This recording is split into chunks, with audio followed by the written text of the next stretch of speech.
Hello and welcome back to Satisfactory.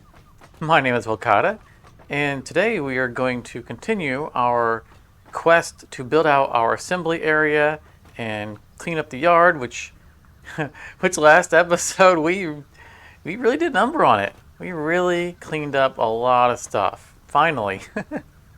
So if you recall from last episode, we ran into a little bit of a math problem, one that wasn't an immediate threat, but something that was going to have to be handled, which is that we are underproducing our iron plate. We brought 3 assemblers online for the alternate recipe for reinforced iron plate, the bolted iron plate, and they require 90 iron plate per minute each. We're only producing 160 total, but that's not a big problem, right?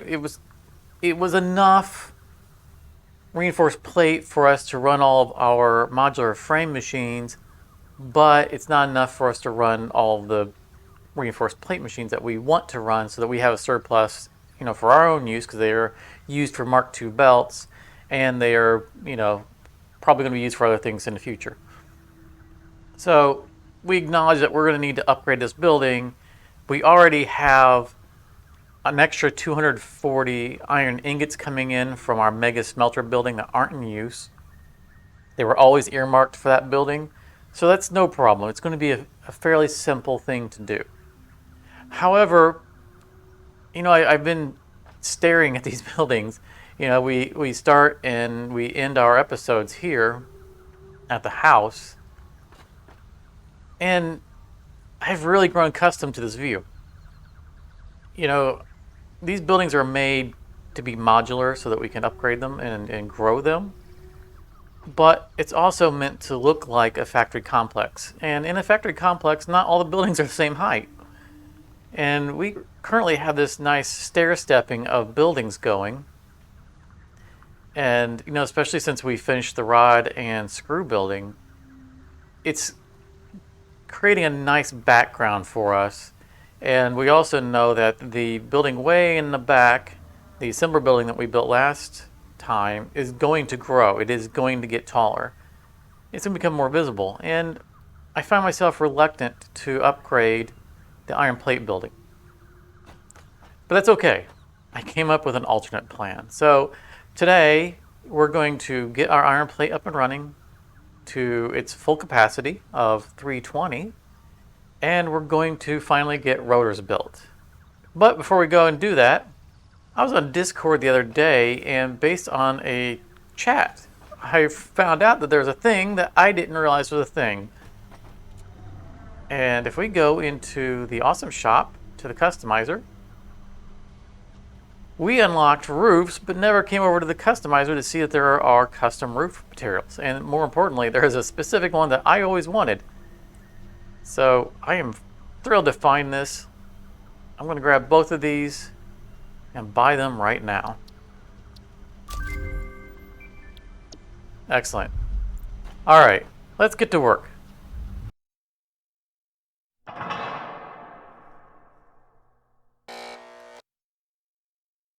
All right, so here we are at the site of the future rotor production building. And right over there is our modular frame and our reinforced plate building.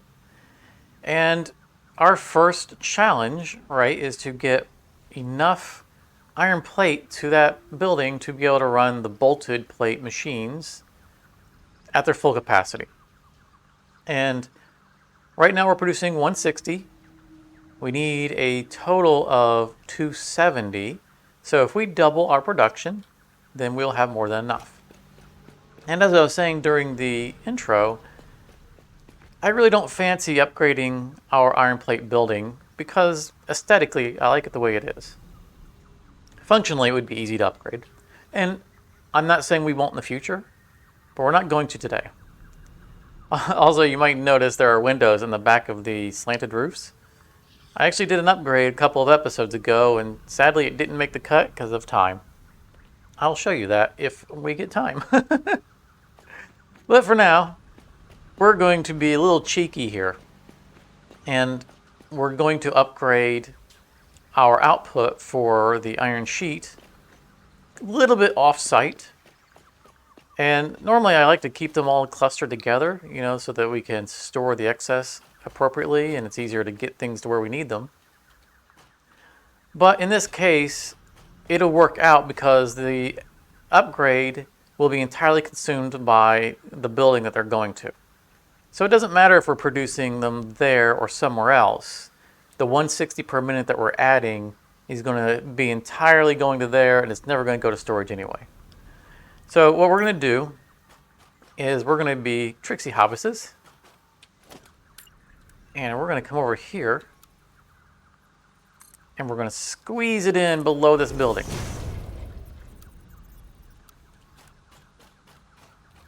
And let's see here. Because constructors are kind of small. Let's see here. We'll go 3. Yeah. That's why it's all nice and lined up. It won't be 3 full wall heights, but that's okay. I think we can get away with this. Oop, we can grab on there. And we can get away with just 3 wide on constructors, again, because they're fairly small. And this should clear the ground cover. And now we're going to need 8 constructors. So, you know, we like to leave 1 foundation width just for being able to get around, you know, easily and, you know, belting if necessary. So we're going to center this on a foundation block. That looks centered to me. All right, excellent. And we're going to start measuring out just how far we have to go. Let's see here. We don't know for sure that this is going to be the dimensions of that building, but I think it is. And it would be kind of nice to stay within its boundaries. So let's do this.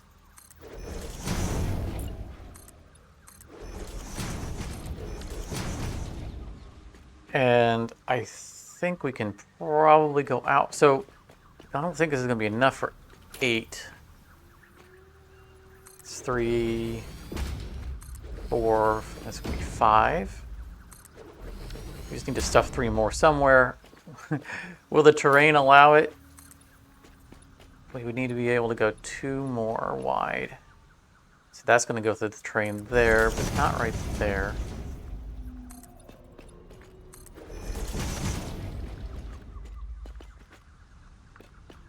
Let's clean up this yard a little bit. We'll do a full cleaning here in a bit. I think we can get away with this.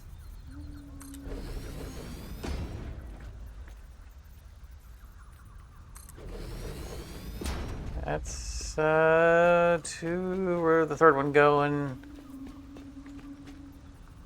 If we can get away with the belting. Right, that's enough room for the splitters. This is the process that I tend to go through off camera, usually before the episode, to measure things out. But I mentioned a couple episodes ago I wanted to go through this process when I was mapping out this entire area, but it just took too long. So I'm glad to be able to kind of squeeze it into here. So this looks viable, right? This is pretty good. We can do a little bit of a belting shenanigans through here. And, you know, it's all right if it goes a little bit, right? And we don't necessarily have to wall this off entirely. It can be kind of an open air concept, you know, because I don't really want to put walls. Let's see here. Like I don't fancy putting walls through this terrain. If I could even target them to do it. I cannot. So I'll play with this, but I think it's okay. You know, maybe we wall 2 sides, you know, here up in the back, and just leave that part open. It's open, you know, that's fine. It's fine. Okay, so this is our 8 constructors. You know, I might shift them a little bit. We'll see. But this is proving that we can fit it under here. And we'll run the extra 240 line of iron ingots right along this way, bring it right in here, create all of our plate, and just merge it with the line that's coming through now. You know, probably what we'll do is we'll have the existing one right here, just have it meet up along this way and merge with the output. That's going to be 360, but that's okay. You know, we can figure out a way of getting it down to the 270. In fact, it doesn't matter because 270 is exactly what Mark III belt does. And run it all into there. So let me get to cleaning this up a little bit, and I'll show you the final product. All right, I think we are ready to fire this up. It's been about an hour. Just, you know, moving things around, getting things wired properly, and removing things, and moving things again, and lining things up, and, you know, just making sure all the logistics work out. So I do want to show you a couple of things, a couple of tricks here for how we're setting this up. Now I'm going to do a temporary platform across to this wall, and this is going to aid in lining up these wall mounts. So if we go at a straight line here, offset by 2, you know how that goes. And this is going to be our intake for the plate coming from the existing building. And that's our perfect turn right there. Height is perfect. And while we're at it, we're going to do the same for that one over there. Grab ourselves a wall mount. We know it's in the center. 2 over. And this is going to be our iron ingot intake. Yep, looks perfect. Excellent. And we'll make sure we get off of these platforms before we delete them. All right, and it's good to do it that way because, like, at this angle it looks like it's not straight, but it is. It is flat. Now, I've already pre-run part of what we're doing, which is the ingots right there. And so those just have to match up to the line above it. We don't need a lift for that. Let's connect just like that. And then we want to get ourselves a Mark II lift here. And we're going to jump down. Whee! And try to more or less line this up. I'm just going to quick eyeball it. And that was actually offset there, so it's just above the blue line.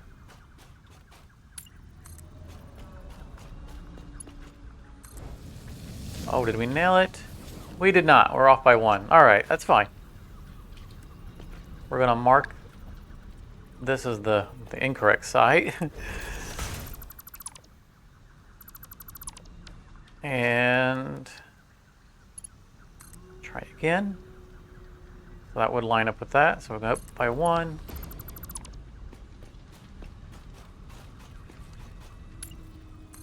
Grab the belt. Now this is bringing in, what, 160? And we don't even need that much. We need just 110. So we're going to downgrade this to a Mark II, which was already Mark II up there anyway. And I want to explain something real quick before we go up there and get everything going.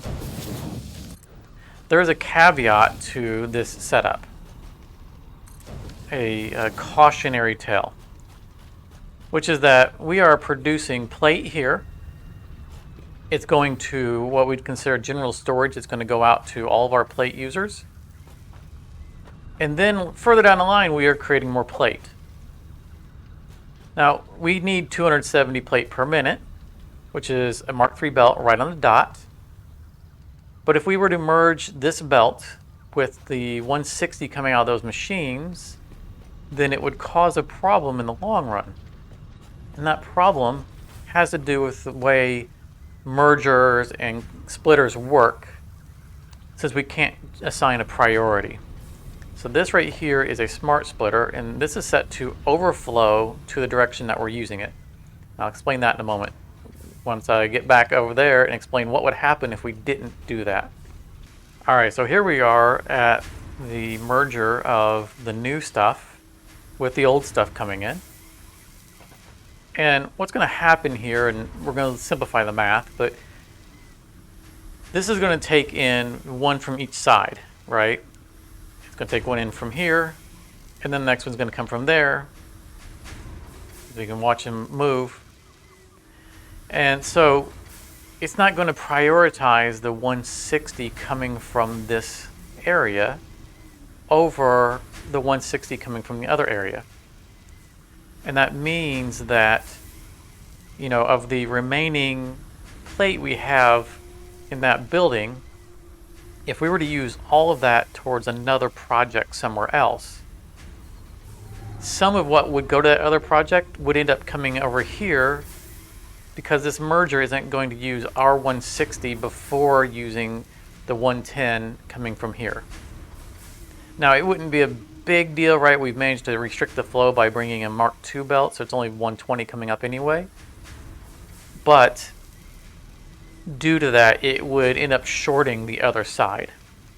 So as long as we never go over our max capacity of sheeting on the other end, then there will always be 120 coming up here, or 110 at least, available to merge in with this, and never more.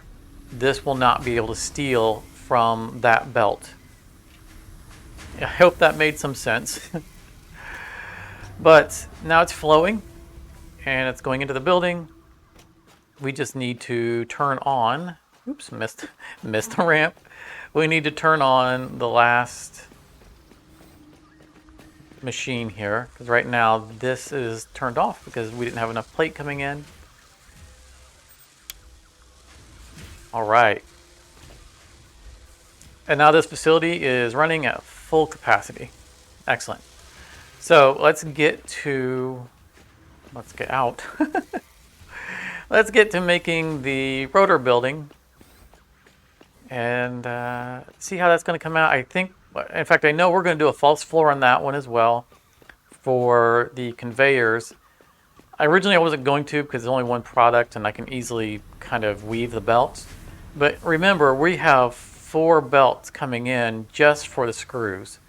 And trying to get all 4 of those belts through here, you know, through the back of these, while also having to manage the incoming copper plate, really would not work out well.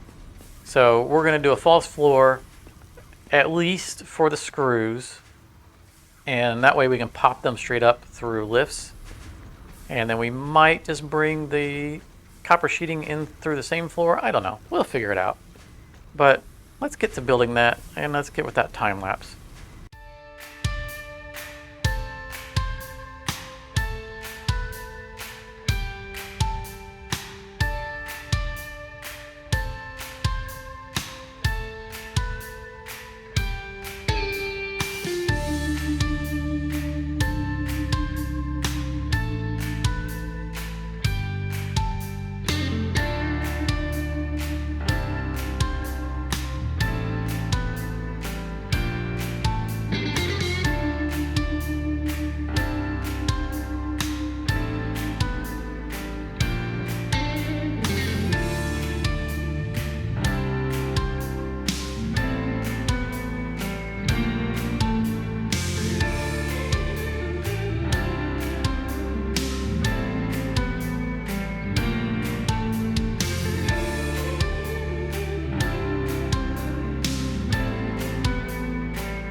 All right, and our rotors are done.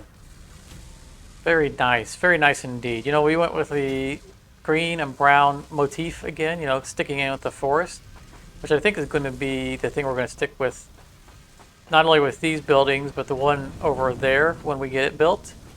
Just because it blends in nicely, I think it fits with the area, and it kind of signifies that all three of these buildings are kind of grouped, which is what they are. This is kind of the assembly area. I also went with this glass floor because, you know, we had an intricate setup below us for all the screws, but, you know, unfortunately it's showing the reflection of the sky even though there's no actual sky. So hopefully that's something they'll fix in the future. But, you know, we got all four of these machines up and running, which was the initial goal, right? That was why we had all those screws and the amount of plate coming in, or the sheeting, copper sheeting. And we got them all built, and, you know, I set to route them somewhere, and I was like, I couldn't really find a good place to store them. And I realized that, well, that meant I probably would have to take them back down the belt highway and go over to another storage over there, which meant running, you know, the conveyors over there, but I knew that we were going to also need to run conveyors for the rotors for when we do motors next episode. And that was just going to be a weird thing to do it as a short-term temporary storage. And I didn't really know where we were going to do motors anyway, probably either on this building or that building over there. And, you know, one thing led to another. And I just went ahead and did another floor for motors. It was, you know, more convenient to do it that way. You know, that way we don't have to worry about the routing of the rotors. We just did it all at once. Now, of course, we originally had only designed the setup for 3 machines for motors because we only have 32 stators coming in. You know, we don't have enough rotors. We do have enough rotors, we don't have enough stators. But that's not a big deal. You know, this one's shut off. We're not going to use it for now. And, you know, later on, if we need more of them, we'll up our stator production back to steel. Shouldn't be too difficult to do. And we can just turn another one on. But for now, the 15 output is fine. And I went with a different kind of style for belting that I've done in the past. I haven't done it obviously in this series. But making a little shelf here makes it real easy to get the belts lined up. And we can even get away with doing something like this when we get into manufacturers that have 4 inputs. So, you know, we had the space, and I thought, let's just show this off. And it comes up nice and clean. I'm quite pleased with it. But let's show you where the belts are all going. I've gone ahead and connected them to the belt highway.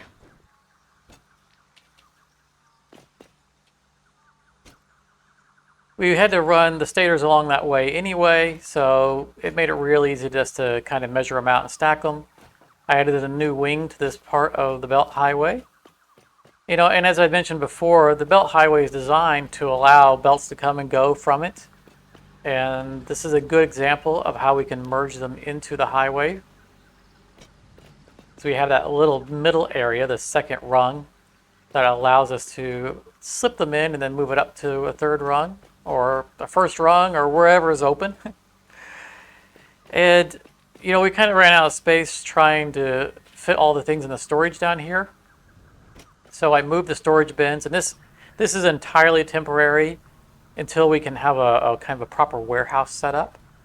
But for now, we just need somewhere to store the stuff. And I just stacked a bunch of them, and it is clean, but it's not exactly convenient. But that's fine. It's all temporary. We'll move all of this later on when we have a more permanent place to store things. But for now, this is going to work out for us. Yeah, that's it. That's it for the rotors and the motors. There is one more thing that I wanted to do, which is to unlock the oil products. So let's run over there and take care of that. All right, we've got all we need to unlock oil processing. Yeah, that's all we need. Oh boy, so oil extractors, refiners, this is a big deal. This is the next milestone, real milestone in the game. And we're going to get into that next episode. I don't really have time to talk too much about it right now. but we want to get it unlocked.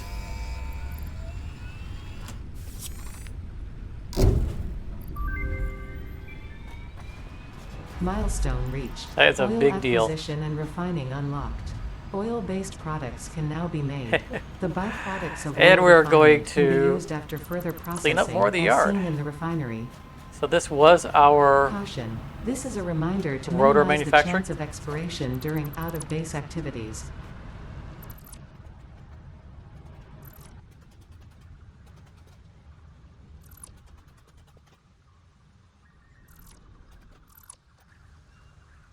All right. The yard is so clean. Just got to deal with all this concrete production, and we'll take care of that later. But that's it. That's the last of our yard waste outside of our concrete. Whew. Well, we finally got all that caught up. So nice. Oh, and before we exit, I mentioned earlier that I had redone the roof on this, and I want to show you what that entails. Get up there. Let me get up there.